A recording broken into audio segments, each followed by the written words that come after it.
నమస్కారం. Matrix TV వార్తలకు స్వాగతం. ముందుగా వార్తల్లోని ముఖ్యాంశాలు. ఐఐటి ఢిల్లీ స్నాతకోత్సవంలో విద్యార్థులకు మోదీ కీలక సూచనలు. భవిష్యత్పై ఆందోళన చెందకుండా ముందుకు సాగాలన్న మోదీ, విద్యార్థుల దేశాభివృద్ధికి నైపుణ్యాలు ఉపయోగించాలన్న ప్రధాని. ఐఐటి ఢిల్లీలో పరం ప్రజ్ఞ సూపర్ కంప్యూటర్ ప్రారంభం. విజయ డైరీపై చంద్రబాబు లోకేష్ కుట్రలు చేస్తున్నారన్న పేరుని, హెరిటేజ్ కోసం విజయ డైరీని దెబ్బతీస్తున్నారన్న పేరు నాని. ఐసీలో చలసాని ఆంజనేయులను బెదిరించారన్న ఆరోపణ. విజయ డైరీ వ్యవహారంలో నిజాలు బయటపెట్టాలని డిమాండ్. కాంగ్రెస్ ప్రభుత్వంపై ఏలేటి మహేశ్వర్ రెడ్డి తీవ్ర ఆరోపణలు. కాంగ్రెస్ హయాంలో వేల కోట్ల దోపిడీ, కాంట్రాక్టులు, భూముల కేటాయింపుల్లో అవినీతి ఆరోపణలపై సమగ్ర విచారణ జరపాలని డిమాండ్.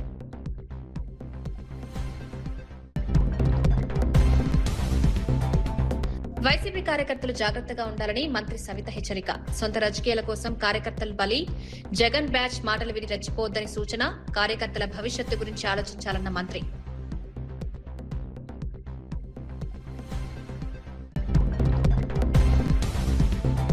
ఐఐటి ఢిల్లీ స్నాతకోత్సవంలో విద్యార్థులకు మోదీ కీలక సూచనలు. భవిష్యత్పై ఆందోళన చెందకుండా ముందుకు సాగాలన్న మోదీ, విద్యార్థుల దేశాభివృద్ధికి నైపుణ్యాలు ఉపయోగించాలన్న ప్రధాని. ఐఐటి ఢిల్లీలో పరం ప్రజ్ఞ సూపర్ కంప్యూటర్ ప్రారంభం. విజయ డైరీపై చంద్రబాబు లోకేష్ కుట్రలు చేస్తున్నారన్న పేరుని, హెరిటేజ్ కోసం విజయ డైరీని దెబ్బతీస్తున్నారన్న పేరు నాని. ఐసీలో చలసాని ఆంజనేయులను బెదిరించారన్న ఆరోపణ. విజయ డైరీ వ్యవహారంలో నిజాలు బయటపెట్టాలని డిమాండ్. కాంగ్రెస్ ప్రభుత్వంపై ఏలేటి మహేశ్వర్ రెడ్డి తీవ్ర ఆరోపణలు. కాంగ్రెస్ హయాంలో వేల కోట్ల దోపిడీ, కాంట్రాక్టులు, భూముల కేటాయింపుల్లో అవినీతి ఆరోపణలపై సమగ్ర విచారణ జరపాలని డిమాండ్.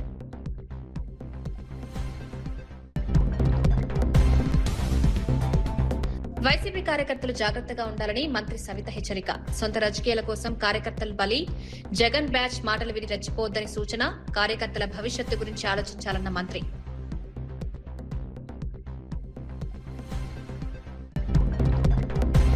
విజయ డైరీని దెబ్బతీసి హెరిటేజ్ వ్యాపారాన్ని పెంచుకునేందుకు ముఖ్యమంత్రి చంద్రబాబు నాయుడు, మంత్రి నారా లోకేష్ కుట్రలు చేస్తున్నారని మాజీ మంత్రి పేర్ని నాని ఆరోపించారు. లోకేష్ ధనదాహంతో విజయ డైరీని కబలించేందుకు ప్రయత్నిస్తున్నారని తీవ్ర వ్యాఖ్యలు చేశారు. హెరిటేజ్ సంస్థ ప్రయోజనాల కోసం ఎవరిని వదిలిపెట్టడం లేదని విమర్శించారు. విజయ డైరీ మాజీ చైర్మన్ చలసాని ఆంజనేయులను ఐసీయూలోనే బెదిరించి రాజీనామా చేయించారని ఆరోపించారు. ఆయన రాజీనామా చేయకపోతే కుమారుడిని అరెస్ట్ చేస్తామని బెదిరించారని ఆరోపణలు చేశారు. రెడ్ బుక్ రాజ్యాంగంతో సొంత ఆస్తులను పెంచుకునేందుకు ప్రభుత్వం వ్యవహరిస్తోందని విమర్శించారు. ప్రభుత్వ సంస్థలను బలహీనపరిచి ప్రైవేట్ వ్యాపారాలకు ప్రయోజనం కల్పించే ప్రయత్నాలు జరుగుతున్నాయని ఆరోపించారు. చంద్రబాబు నాయుడు గారు ఎన్టీ రామారావు గారిని వెన్నుపోటు పొడిచి పొలదోసిన దగ్గర నుంచి కూడా ఈ డైరీస్ ఏర్పాటు.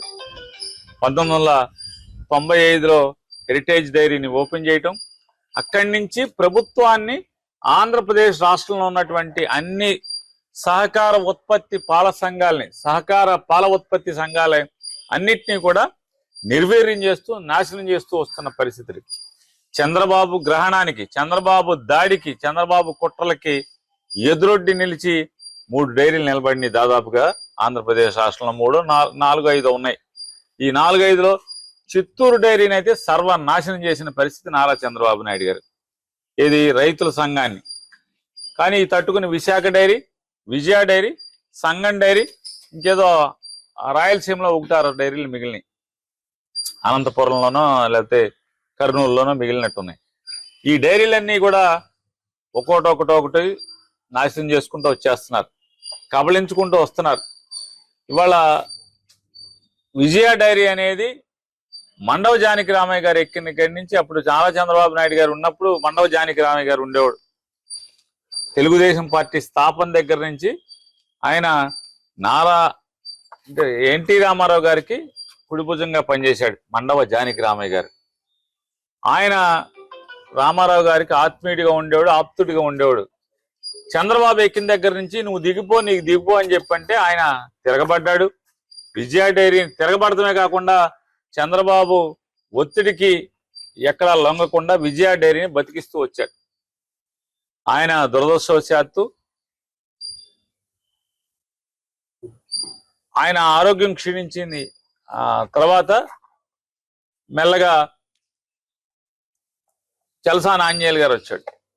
చలసాని ఆంజనేయులు గారు వస్తే ఆ చంద్రబాబు అనుకున్నాడు మన కార్యకర్త కదా, రైతు సంఘం టీడీపీకి రైతు సంఘం అధ్యక్షుడిగా పనిచేస్తున్నాడు, యాక్టివ్ గా తెలుగుదేశం పార్టీలో బాగా జెండా మోస్తున్నాడు కదా, మనం చెప్పింది ఎక్కడ పెడితే అక్కడ సంతకాలు పెడతాడు, విజయ డైరీని నాశనం చేసేయచ్చు అని చెప్పి అనుకున్నాడు.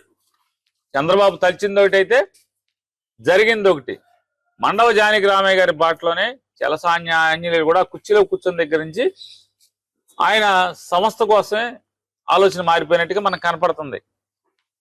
లోపలికి వెళ్ళేప్పుడు ఎట్టాయాలని అక్కడ కుర్చీలో కూర్చున్నాక మాత్రం మండవ జానకి రామయ్య గారు ఎలా అయితే బతికాడో అదే రకంగా సంస్థని బతికిస్తాకే చూశాడు. ఇవాళ విజయ డైరీ 1000 కోట్ల టర్న్ ఓవర్తో, అంటే పాలు ఒకటే కాదు 2.5 లక్షల పాల సేకరణే కాదు, రైతుల నుంచి పాల సేకరణతోనే కాదు, బై ప్రోడక్ట్స్ మీద విపరీతంగా లాభాలు ఆర్జిస్తుంది. ఆ సంస్థ 3 పూలు 6 కాయలుగా ఉంది. ఈ హెరిటేజ్ కోసం ఎవరిని వదిలిన పరిస్థితి, వాళ్ళ డబ్బు కోసం, వాళ్ళ ఆస్తులు పెంచుకోవడం కోసం, సంపద సృష్టి కోసం నారా చంద్రబాబు నాయుడు గారు కానీ నారా లోకేష్ నాయుడు గారు. చంద్రబాబు నాయుడు గతంలో ఇట్టాగే గుంటూరు జిల్లాలో ఉన్నటువంటి సంగం డైరీని కూడా లోపరుచుకుంటాకి శత విధాల ప్రయత్నం చేశాడు. ధూళిపాళ నరేంద్రకి మంత్రి పదవి ఎరేసాడు, లొంగకపోతే మంత్రి పదవి నీకు కావాలంటే నువ్వు సంగం డైరీని వదిలేయమన్నాడు. నాకు మంత్రి గింతొద్దు, నాకు సంగం డైరీ కాదు చాలే అని చెప్పి ధూళిపాళ సంగం డైరీతో సరిపెట్టుకుని దాన్ని సంగం డైరీకి ఆగాడు. సంఘం లేదా విజయ, విశాఖ, ఈ కోస్తాలో ఉన్నటువంటి ఈ 3 సంఘాలు ఇవాళ గట్టిగా వ్యాపారం చేస్తున్నాయి. హెరిటేజీకి ఎక్కడా కూడా సందేవకుండా, హెరిటేజ్ పాలు కానీ, హెరిటేజ్ ఆస్తులు కానీ, హెరిటేజ్ వ్యాపారం కానీ పెరగకుండా ఈ 3 డైరీలు హెరిటేజ్కి అడ్డంకిగా మారినాయి, పెద్ద గోడగా మారినాయి. దానికోసమనే ఒక్కొక్క దాన్ని లొంగ తీసుకుంటా అక్కడ అవ్వలేదు, ఇక్కడ మొదలుపెట్టాడు. ఇక్కడ మొదలుపెట్టి చివరికి ఏ స్థితి అంటే అదృష్టవశాత్తు విజయ డైరీ అదృష్టం, ఆర్టీసీ అదృష్టం ఎట్లా వచ్చిందంటే నారా చంద్రబాబు నాయుడు గారు 2004లో పడిపోవటం, 10 ఏళ్ళు చంద్రబాబు నాయుడు అధికారం లేకపోవటం, రాజశేఖర రెడ్డి గారు వచ్చి మండవ జానకి రామయ్య గారు ఆల్మోస్ట్. వైసీపీ కార్యకర్తలకు మంత్రి సవిత కీలక సూచనలు చేశారు. సొంత రాజకీయ ప్రయోజనాల కోసం వైసీపీ పెద్దలు తమ పార్టీ కార్యకర్తలను కూడా పట్టించుకోవడం లేదని ఆమె ఆరోపించారు. పార్టీ కోసం పనిచేస్తున్న కార్యకర్తలు ఒక్కసారి ఆలోచించాలని సూచించారు. మీరు పాము పడవ కింద ఉన్నారని, సొంత రాజకీయాల కోసం, కుర్చీ కోసం సొంత పార్టీ వారిని బలి తీసుకుంటున్నారని సవిత వ్యాఖ్యానించారు. జగన్ బ్యాచ్ మాటలు విని రెచ్చిపోవద్దని వైసీపీ కార్యకర్తలకు సూచించారు. రాజకీయంగా తమ ప్రయోజనాల కోసం నాయకులు కార్యకర్తలను ఉపయోగించుకుంటున్నారని విమర్శించారు. క్షేత్రస్థాయిలో పార్టీ కోసం పనిచేస్తున్న వారికి రాజకీయ పరిణామాలు అర్థం చేసుకోవాల్సిన అవసరం ఉందన్నారు. వైసీపీ అధినాయకత్వం కార్యకర్తల భవిష్యత్తు గురించి ఆలోచిస్తుందా లేదా అన్నది వారే ప్రశ్నించుకోవాలని సూచించారు. ప్రభుత్వం చేపడుతున్న అభివృద్ధి సంక్షేమ కార్యక్రమాలను ప్రజల్లోకి తీసుకెళ్లాలని కోరారు. ఓటేసి మరి సంపూర్ణమైన మెజార్టీతో గెలిపించారు. ప్రజలు ఏ నమ్మకంతో అయితే ఓటేశారో ఆ నమ్మకాన్ని నిలబెట్టుకుంటున్న ప్రభుత్వం కూటమి ప్రభుత్వం. వారు అధికారంలో ఉన్నప్పుడు మరి ఏ విధంగా దౌర్జన్యాలు చేశారో, కుర్చీ కోసం మరి సొంత బాబాయినే రపరప నరకటం చూసాం. ఒక బీసీ బిడ్డ అమర్నాథ్ గౌడ్ని ఏ విధంగా, మరి చంద్రయ్య కావచ్చు, డాక్టర్ సుధాకర్ కావచ్చు, వాళ్ళ సొంత ఎమ్మెల్సీ మరి ఒక దళిత బిడ్డని డోర్ డెలివరీ చేయడం కూడా మనం చూసాం. మరి అధికారం పోయింది, ప్రతిపక్ష హోదా కూడా ఇవ్వలేదు ప్రజలు. మరి ఈరోజు అభివృద్ధి ధ్యేయంగా నిరంతరం ఈ రాష్ట్ర బంగారు భవిష్యత్ కోసం మన విజనరీ లీడర్ మాన్యశ్రీ ముఖ్యమంత్రి చంద్రబాబు నాయుడు గారు ఒక పక్క, మన డిప్యూటీ సీఎం పవన్ కళ్యాణ్ గారు, మన యువగలం అధినేత నారా లోకేష్ బాబు గారు ఈ రాష్ట్రం కోసం అహర్నిశలు కష్టపడుతూ ఉంటే, మరి ఈ జగన్మోహన్ రెడ్డి గారు గొడ్డల్ పార్టీ అధినేత, క్రిమినల్ పార్టీకి కేర్ ఆఫ్ అడ్రస్ గొడ్డల్ పార్టీ అనే విషయం మనందరికీ తెలుసు. మరి ఈరోజు మరి జగన్మోహన్ రెడ్డి గారు వారి శవయాత్రను, పాదయాత్రను ఎవరైనా పరామర్శించేకెళ్ళినప్పుడు వాళ్ళ సొంత పార్టీ వారి కార్యకర్తలను బలి తీసుకోవడం కూడా మనం చూస్తున్నాం. మరి అదేవిధంగా మనం చూస్తూనే ఉన్నాం. నేను వైసీపీ కార్యకర్తలకు నేను తెలియజేసేది ఒకటే, మీరు ఒక్కసారి ఆలోచించుకోండి. మీరు పాము పడగ కింద ఉన్నారన్న విషయం ఒక్కసారి ఆలోచించండి. వారి సొంత రాజకీయాల కోసం, వారి సొంత కుర్చీ కోసం, వారు సొంత పార్టీ వారినైనా బలి తీసుకుంటున్నారన్న విషయం ఒక్కసారి ఆలోచించండి. గతంలో మనం చూసాం, ఒక్కసారి వైసీపీ పార్టీ కార్యకర్తలను జగన్మోహన్ రెడ్డి గారి బ్యాచ్ ఏ విధంగా రెచ్చగొడుతున్నారో ఒక్కసారి వైసీపీ పార్టీ కార్యకర్తలు, ముఖ్యంగా బడుగు బడిహీన వర్గాలు ప్రజలు మీరు ఆలోచించాలి. నా బడుగు బడిహీన వర్గాలని చెప్పి ఓటేయించుకున్న జగన్మోహన్ రెడ్డి బడుగు బడిహీన వర్గాలు ఏ విధంగా ఇబ్బంది పడ్డారో మనం అందరం చూసాం. మరి బడుగు బడిహీన వర్గాలకు పెద్దపీట వేసింది, హక్కును చేర్చుకుంది. ఐఐటి ఢిల్లీ 57వ స్నాతకోత్సవ కార్యక్రమానికి ప్రధానమంత్రి నరేంద్ర మోదీ ముఖ్య అతిథిగా హాజరయ్యారు. ప్రతిభ కనబరిచిన విద్యార్థులకు ప్రతిష్టాత్మక పథకాలను ప్రధాని అందజేశారు. ఈ సందర్భంగా స్నాతకోత్సవ విద్యార్థులను ఉద్దేశించి మోదీ ప్రసంగించారు. జీవితంలో కొత్త దశలోకి అడుగుపెడుతున్న సమయంలో భవిష్యత్తు గురించి అధిక ఆందోళన చెందకుండా ప్రస్తుత క్షణాలను పూర్తిగా ఆస్వాదించాలని సూచించారు. విద్యార్థుల ఎదుగుదలలో సహకరించిన ఉపాధ్యాయులు, సిబ్బందిని ఎప్పటికీ గుర్తుంచుకోవాలన్నారు. భవిష్యత్తులో పథక విజేతల్లో మరింత మంది బాలికలుండాలని ఆకాంక్షించారు. అనంతరం ఐఐటి ఢిల్లీ సోనిపట్ క్యాంపస్ లో ఏర్పాటు చేసిన పరంప్రజ్ఞ సూపర్ కంప్యూటింగ్ సదుపాయాన్ని ప్రధాని అధికారికంగా ప్రారంభించారు. కృత్రిమ మేధస్సు, డేటా సైన్స్, ఆధునిక కంప్యూటింగ్ రంగాల్లో ఈ సదుపాయం కీలకంగా ఉపయోగపడనుంది. విద్యార్థులు తమ నైపుణ్యాలను దేశ అభివృద్ధికి ఉపయోగించాలని మోదీ సూచించారు. विंड टी पर भी कुछ और पल भी बिताना चाहते होंगे और विंड टी पर जाए तो मुझे भी याद करना. कोई अपने डिपार्टमेंट में एक बार फिर जाना चाहेगा, कोई अपने पसंदीदा अड्डे पर कुछ देर और बैठना चाहेगा. और साथियों, इन भावुक पलों में मैं एक बात आपसे जरूर कहूंगा. जब जब जीवन आपको पीछे मुड़कर देखने का अवसर देगा तो ये कैंपस लाइफ आपके दोस्त, टीचर्स, मेंटर्स और सपोर्ट स्टाफ जो आपका परिवार बन गए, आपके प्रोफेसर्स जिन्होंने आप जैसी प्रतिभाओं को गढ़ने की जिम्मेदारी उठाई, और आपका ये इंस्टीट्यूट जो धीरे धीरे आपका अपना घर बन गया. आप अपनी हर सक्सेस में इन सबको याद करेंगे.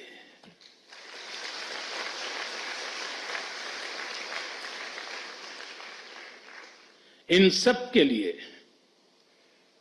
थैंकफुल होंगे और इसलिए इन्हें एक एसेट के तौर पर यहां से लेकर के निकलना.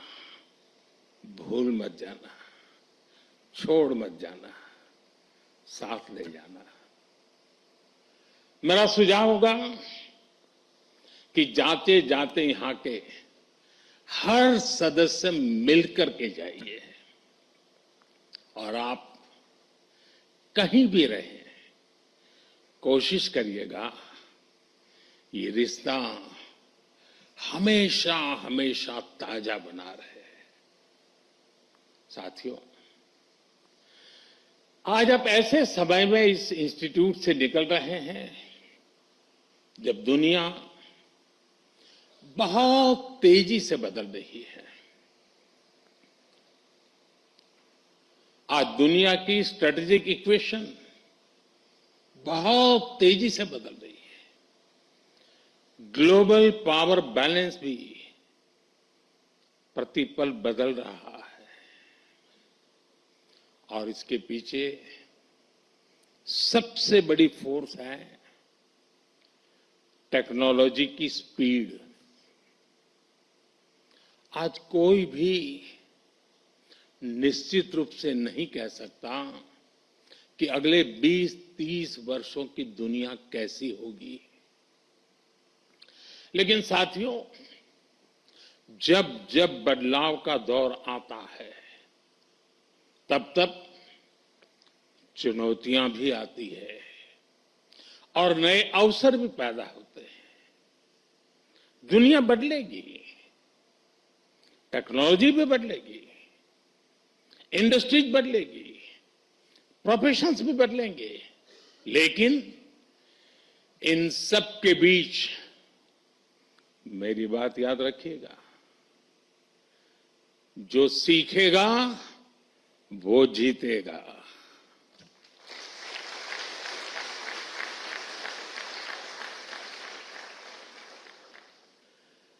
जो नए चैलेंजेस के नए सॉल्यूशंस खोजने का साहस रखेगा,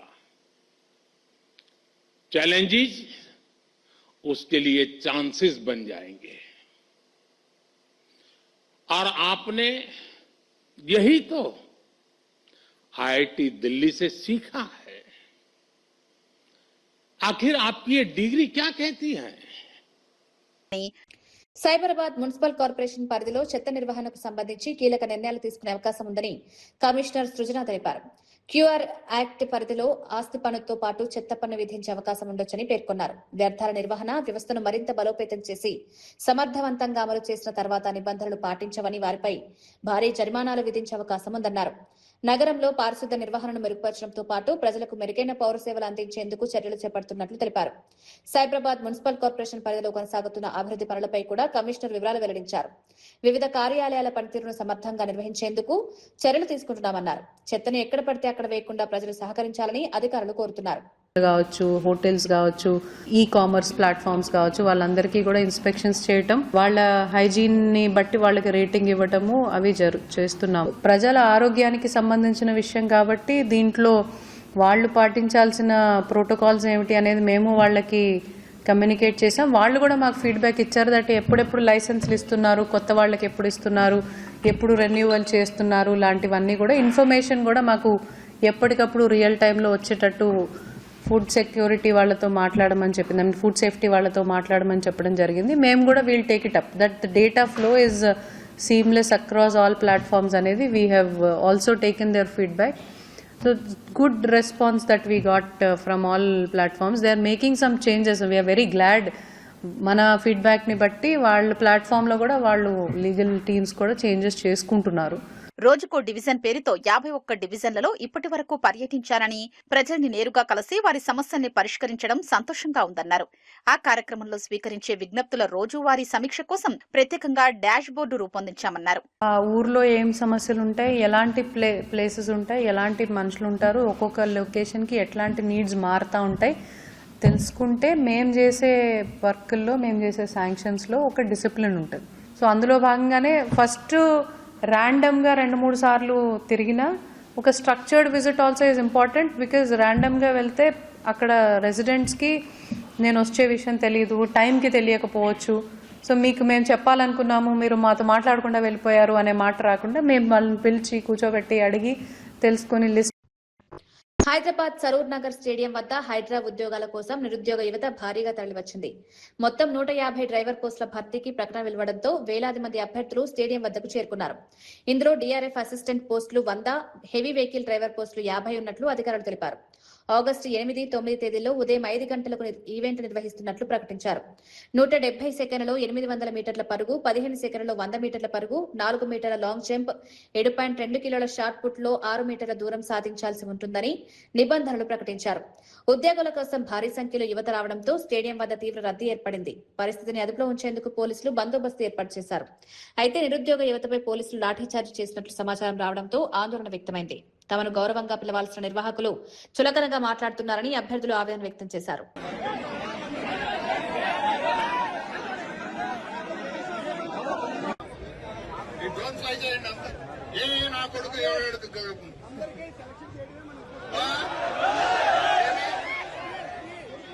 ఐడెంటిఫై చేస్తాము.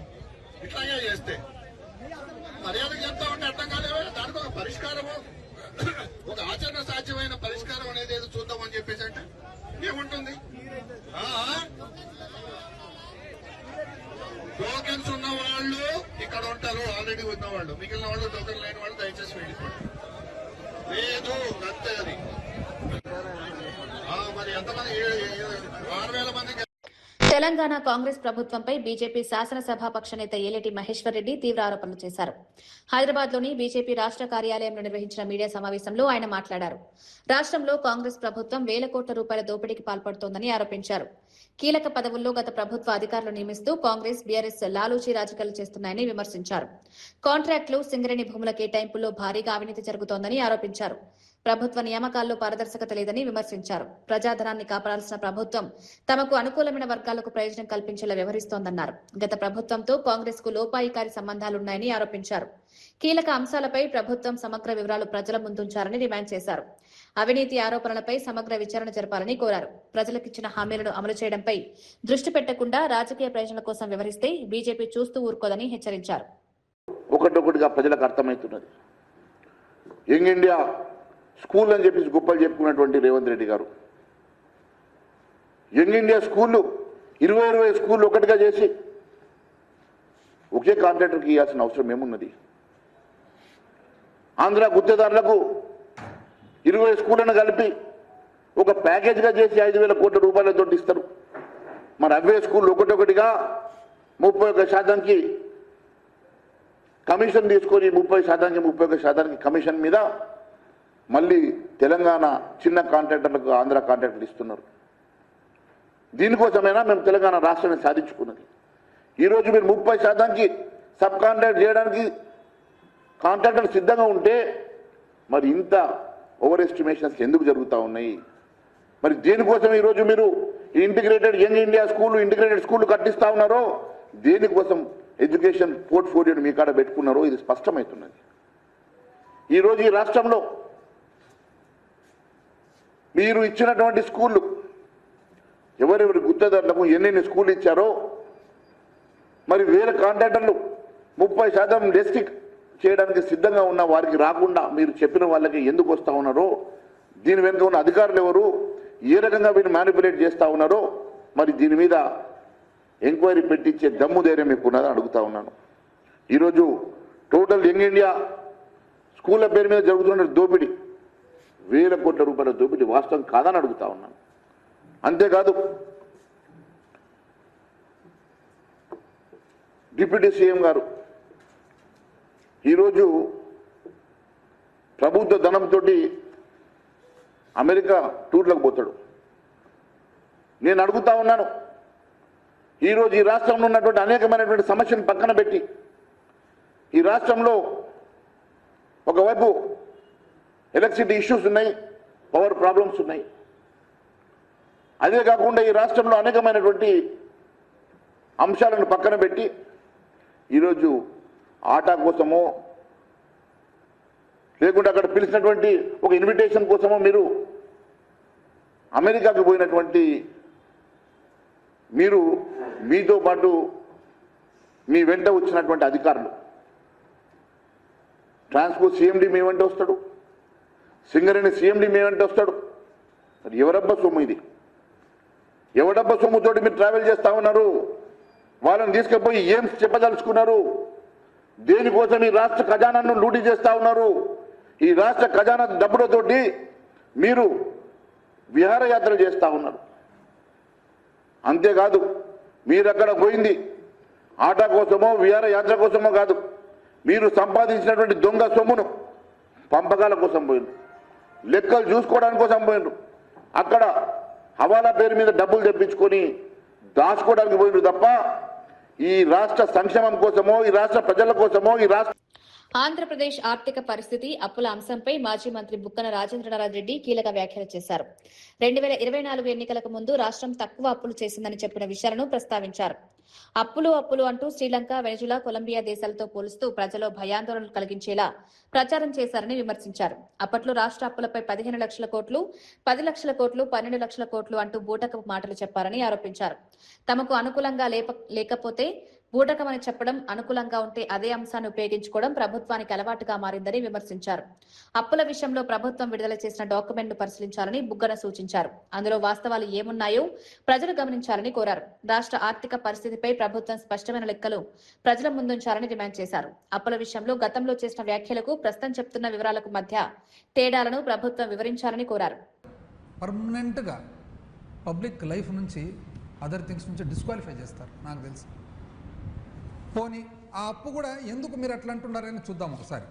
త్వరగా చూస్తే ఏమంటే, ఫస్ట్ మీరేమన్నారు, మొదటి నుంచి విపరీతమైన అప్పు అన్నారు కదా. ఇప్పుడు మీరు ఇచ్చిన డాక్యుమెంట్సే మీరు ఇచ్చిన డాక్యుమెంట్స్ ప్రకారం, మీరు అసెంబ్లీలో ప్రవేశపెట్టిన లెక్కల ప్రకారము, controller and auditor general CAG ఇచ్చిన లెక్కల ప్రకారం, controller of accounts, controller general of accounts ఇచ్చిన లెక్కల ప్రకారం ఎంత అండి? ఎంత ఉంది రాష్ట్ర అప్పు? ఎంత? 2024కు రాష్ట్ర అప్పు ఎంత అంటే, డైరెక్ట్గా రాష్ట్రం చేసిన అప్పు 4,91,000 చిల్లర. నేను రౌండ్ ఆఫ్ చేసి చెప్తాను. 4,92,000 కోట్లు అండి. 4,92,000 కోట్లు. గ్యారెంటీలు ఇచ్చిన అప్పులు వచ్చేసి 1,55,000 కోట్లు. రౌండ్ ఆఫ్ ఫిగర్ 1,55,000 కోట్లు. రెండు కలిపితే 6,47,000 కోట్లు. 6,47,000 కోట్లు. ఒకవేళ కరెంటు డిపార్ట్మెంట్కు సంబంధించిన కూడా కలుపుకుంటే, కరెంటు డిపార్ట్మెంట్ వాస్తవానికి 2014-19లో వాళ్ళు చేసిన అప్పు మేము దిద్దినాం కొద్దిగా. అది కలిపితే కూడా ఎంత వస్తుంది? ఎంత వస్తుందంటే 7,22,000 కోట్లు. రౌండ్ ఆఫ్ ఫిగర్ సగటుగా 7,22,000 కోట్లు. అంటే మేము దిగిపోయే నాటికి 7,22,000 కోట్లు అండి. 7,22,000 కోట్లలో మీరు చేసిన అప్పు ఎంత అంటే, మీరు చేసిన అప్పు అనుకోండి, మీకు ఆనవాయితీగా వచ్చినది అనుకోండి, ఎంత? 3,90,000 కోట్లు. అంటే మా హయాంలో చేసిన అప్పు 3,31,000 చిలుకు కోట్లు. 3,30,000 కోట్లు, 31,000 కోట్లు. దాన్ని అప్పు 5, 6, 7, 10, 12 బీజేపీ ఆర్ఎస్ఎస్ పై కాంగ్రెస్ జాతీయ అధ్యక్షుడు మల్లికార్జున ఖర్గే తీవ్ర వ్యాఖ్యలు చేశారు. దేశ స్వాతంత్ర పోరాటంలో బీజేపీ ఆర్ఎస్ఎస్ ఎలాంటి పాత్ర పోషించలేదని ఆరోపించారు. స్వాతంత్ర ఉద్యమంలో వారు చేసిన సేవ ఏమిటో చెప్పాలని ప్రశ్నించారు. ఆర్ఎస్ఎస్ కు చెందిన ఎవరైనా స్వాతంత్ర పోరాటంలో జైలుకు వెళ్లారా అని నిలదీశారు. బీజేపీ కార్యకర్త ఎవరైనా స్వాతంత్ర ఉద్యమంలో జైలుకు వెళ్లారని ప్రశ్నించారు. ఎవరైనా వెళ్లి ఉంటే వారు మొదట కాంగ్రెస్ లో ఉండి ఆ తర్వాత బీజేపీ వైపు మళ్లిన వారై ఉంటారని ఖర్గే వ్యాఖ్యానించారు. అసలైన బీజేపీ సభ్యులు స్వాతంత్ర ఉద్యమంలో పాల్గొనలేదని ఆరోపించారు. అయినప్పటికీ దేశభక్తి గురించి కాంగ్రెస్ కు బోధిస్తున్నారని విమర్శించారు. కాంగ్రెస్ పార్టీని నిజమైన దేశభక్తి ప్రతిబింబించే పార్టీ అని ఖర్గే అన్నారు. దేశభక్తి విషయంలో కాంగ్రెస్ ఎవరికీ భయపడదని స్పష్టం చేశారు. और हमको हमेशा सिखाते हैं देशभक्ति। अरे देशभक्त तो असल हम हैं, तुम सब भगोड़े हैं।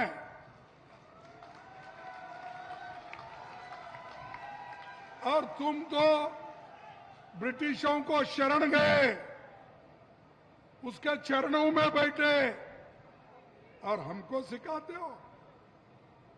इसीलिए कांग्रेस की फौज जो है, कांग्रेस के नेता लोग, कांग्रेस के कार्यकर्ता किसी से भी डरने वाले नहीं है और उनको कोई डरा भी नहीं सकता।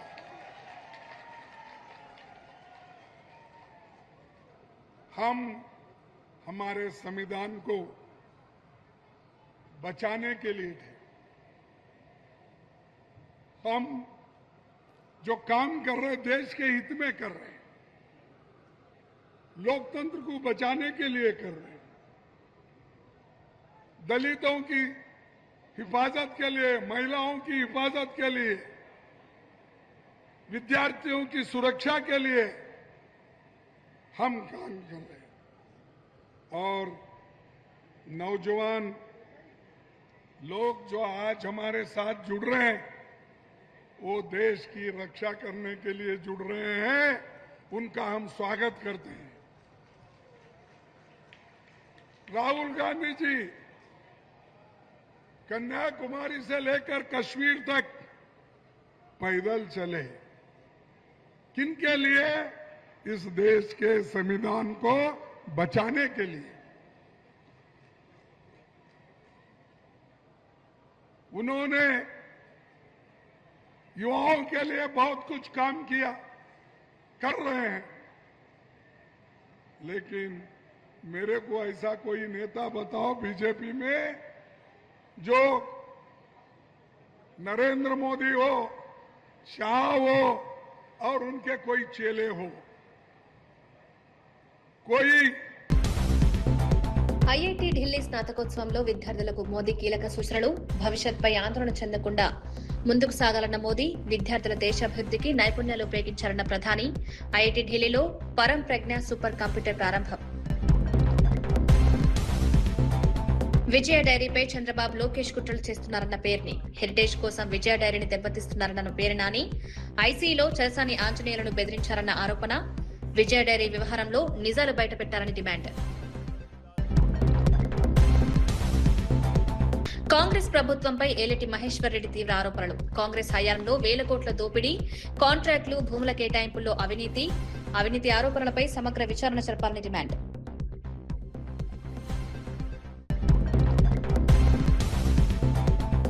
వైసీపీ కార్యకర్తలు జాగ్రత్తగా ఉండాలని మంత్రి సవిత హెచ్చరిక. సొంత రాజకీయాల కోసం కార్యకర్తలు బలి, జగన్ బ్యాచ్ మాటలు విని రెచ్చిపోవద్దని సూచన. కార్యకర్తల భవిష్యత్తు గురించి ఆలోచించాలన్న మంత్రి.